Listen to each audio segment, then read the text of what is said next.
그땐 진짜 전쟁이었다. 총칼보다 무서운 역사 속의 3대 무역전쟁 이야기. 트럼프는 관세를 무기로 전 세계를 상대로 무역전쟁을 벌이려고 하고 있는데요. 이게 과연 다 같이 죽는 세계 대공황까지 갈지 아니면 각자 도생하면서 잘 살게 될지 궁금합니다. 이 결과는 우리 역사 속에서 가장 유명했던 대륙별 3대 무역전쟁, 아시아의 아편전쟁, 아메리카의 남북전쟁, 그리고 유럽의 대륙봉쇄령입니다. 이 3대 무역전쟁을 보면서 그 결과를 한번 예상해 보도록 하겠습니다. 먼저 아시아로 가보겠습니다. 첫 번째 무역전쟁은 누구나 한 번쯤 들어봤을 것 같은 아편전쟁입니다. 아편전쟁은 아편 무역이 원인이 돼서 발생한 말 그대로 무역전쟁입니다.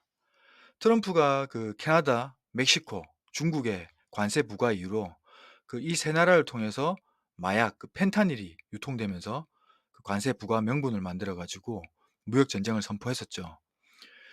영국과 중국, 당시 청나라 간의 아편 전쟁도 이 마약, 이 아편이 원인입니다. 아시다시피 과거부터 중국 차 문화가 이제 상당히 발달을 했었습니다. 17세기 중반 이후부터 유럽의 중국의 차가 이제 본격적으로 소개가 되기 시작했었는데요.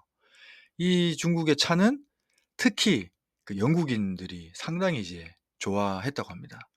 일상에서도 빼놓을 수 없는 필수품이 됐다고 합니다. 지금도 영국에 가면 밀크티다, 홍차다 해서 하루에 이제 몇 잔씩 이렇게 마시거든요. 그 당시에도 이제 매년 엄청난 양의 차를 수입을 했어야 됩니다. 수입할 때 지금처럼 뭐 국제 통화인 달러가 없었기 때문에 다 이제 은으로 지불을 했었는데, 당시 이제 청나라로 향하는 영국의 이제 무역선은 차를 사기 위한 은으로 가득할 정도로 이제 은을 채워서 청나라로 향했다고 합니다. 근데 이제 무역이라는 게 이제 차를 사면 또 영국은 청나라로 뭔가를 수출하고 이렇게 서로 사고팔고 이제 균형을 맞춰 가야 되는데, 영국은 청나라에 팔 만한 물건이 없었습니다. 청나라는 당시에 대부분의 물건을 뭐 청나라 안에서 직접 만들고 또 청나라 안에서 충분히 소비할 수 있는 그런 자급자족 경제 체제를 어느 정도 유지를 하고 있었어요. 그래서 영국 제품에 대한 수요가 별로 없었습니다. 그래서 영국이 청나라로부터 차를 수입하는 금액이 청나라가 영국 제품을 수입하는 금액을 비교해 보면 거의 한 10배 정도 차이가 났다고 합니다. 영국의 무역 적자가 너무 심해서 거의 금융위기를 겪을 만큼 그 정도로 이제 타격이 있었다고 하네요. 그러다 보니까 무역 적자를 이제 영국 입장에서는 줄이기 위해서 고민하다 보니 그게 있었던 겁니다. 이 마약인 아편이 있었어요.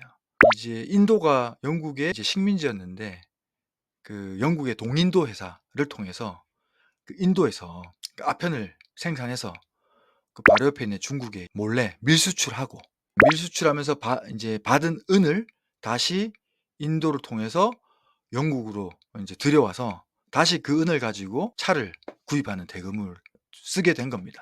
그러다 보니까 처음에는 이제 마약이라는 게 조금씩 유통되다가 당시에는 마약의 위험성도 몰랐을 거고 급속도로 이제 퍼져나가면서 점차 이제 청나라가 이제 아편에 중독이 돼가기 시작한 겁니다.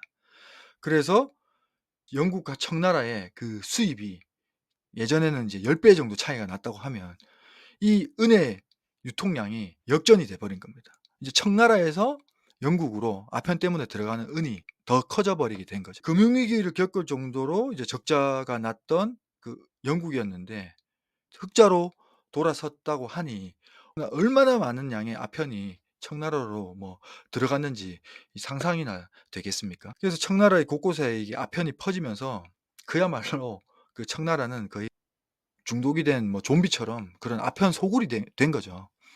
애들 어른, 할머니, 할아버지 여자, 남자 할 거 없이 다 아편을 피웠고, 그러다 보니까 이제 중독돼 가지고 아편 사기 위해서 집들도 파산하고 심지어 가족까지 이제 팔아넘겼다고 하니까요. 그리고 당시에 이제 관리였던 이제 공무원들도 일을 하겠어요? 일도 안 하고 몰래 아편을 수입하는 그런 데까지 다 개입을 하고 뭐 그러다 보니까 이제 은도 대량으로 유출되고 청나라 이제 재정까지 거의 파탄나는 그런 수준까지 이제 막장 국가가 됐다고 합니다.